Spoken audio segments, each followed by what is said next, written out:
You ever have one of those moments where you look around and wonder, how the hell did I get here?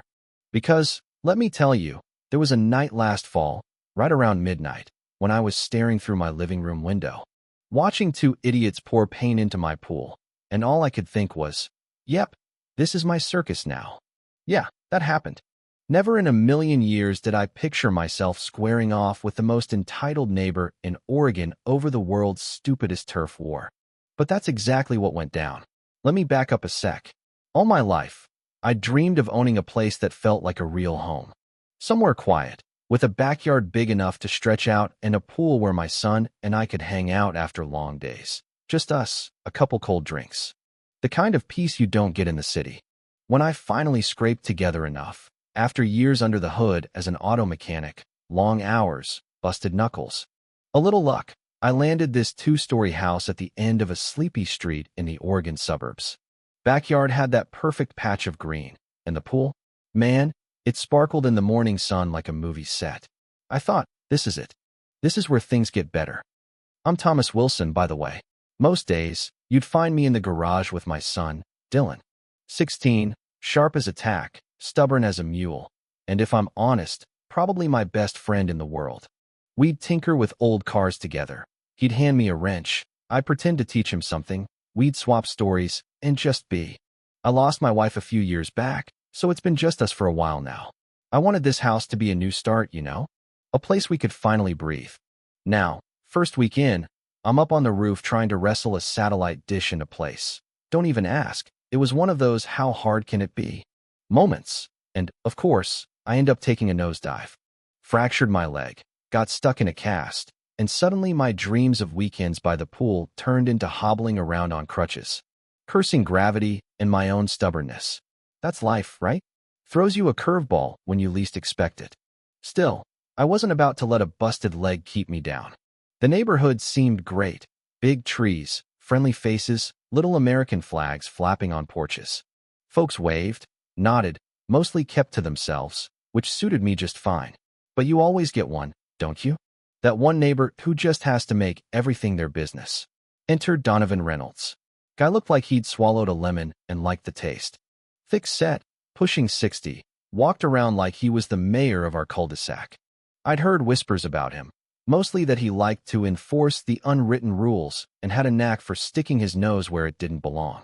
I figured, hey, live and let live, until the day he made himself a little too comfortable.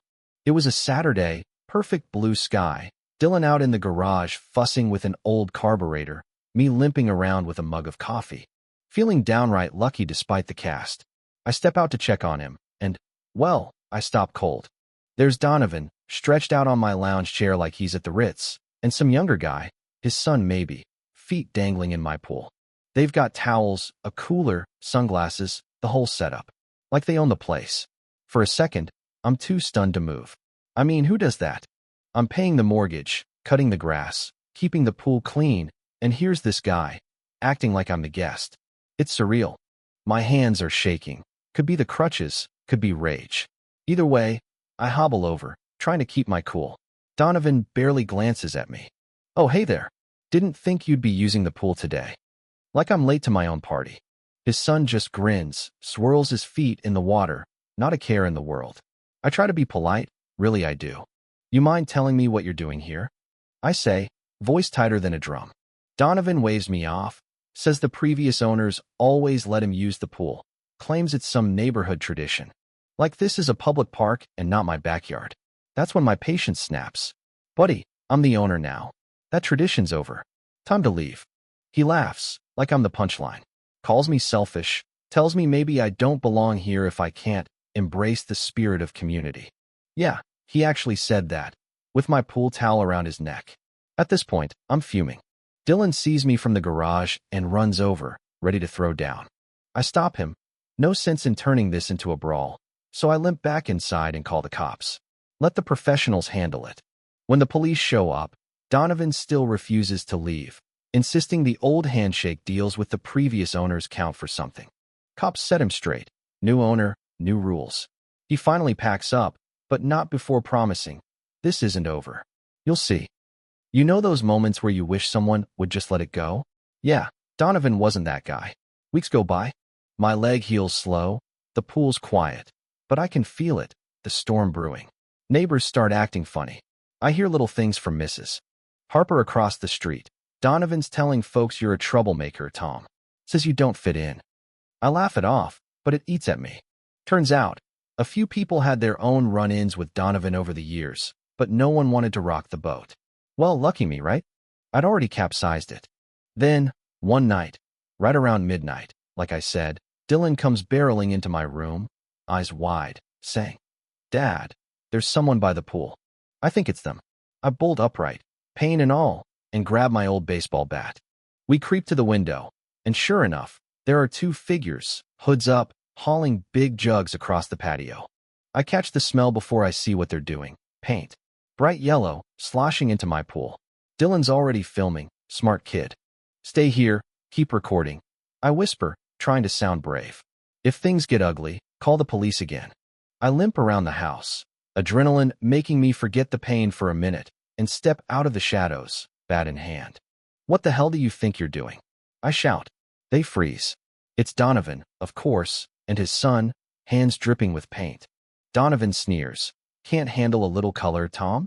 His son looks less sure, glancing at the house, probably seeing Dylan's phone pointed right at them. I raise the bat. "You're trespassing." Again. Police are on their way, and this time, there's video. For a second, I think they'll run, but Donovan just laughs, picks up a metal rod, and lunges at me.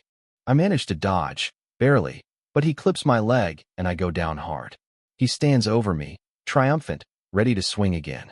And that's when Dylan, my quiet, car-loving kid, comes charging out of nowhere, swinging a wrench like a baseball pro. He clocks Donovan on the shoulder, shoves him straight into the pool, paint and all. Donovan's son tries to run, but trips, and Dylan's on him, pinning him until the cops show up, sirens wailing through the night. What a scene. Flashing lights, paint everywhere, Donovan floundering in the pool like a soggy villain. Cops help me up, take statements, review Dylan's video, and this time, there's no talking their way out of it. The officers cuff both of them right there, reading them their rights while Donovan yells about misunderstandings and neighborhood traditions. "Sorry, pal. The only tradition I'm starting here is don't mess with the Wilsons." Court was a blur. The footage was damning, the damage clear, the judge unmoved by Donovan's stories. Dylan testified like a champ, calm, collected, braver than I could have ever hoped at his age. The verdict? 8 years for Donovan, 4 for his son. Restitution for the pool, medical costs, the whole 9 yards. The day those two were led out of the courtroom, heads hung low, was the first time in months I truly exhaled. Funny thing, when word got out, neighbors started coming around. Mrs. Harper brought cookies, said, "You did us all a favor, Tom." Folks I'd barely met before stopped by to say thanks, offered to help clean up the backyard. Turns out, nobody liked Donovan, but everyone had just been waiting for someone else to take a stand. We fixed up the pool, upgraded the yard with the settlement money, new landscaping, patio lights, even a fire pit. Dylan's a hero now, at least to the neighborhood kids. The place is lively, full of laughter and backyard parties. For the first time since moving in, I felt like I truly belonged.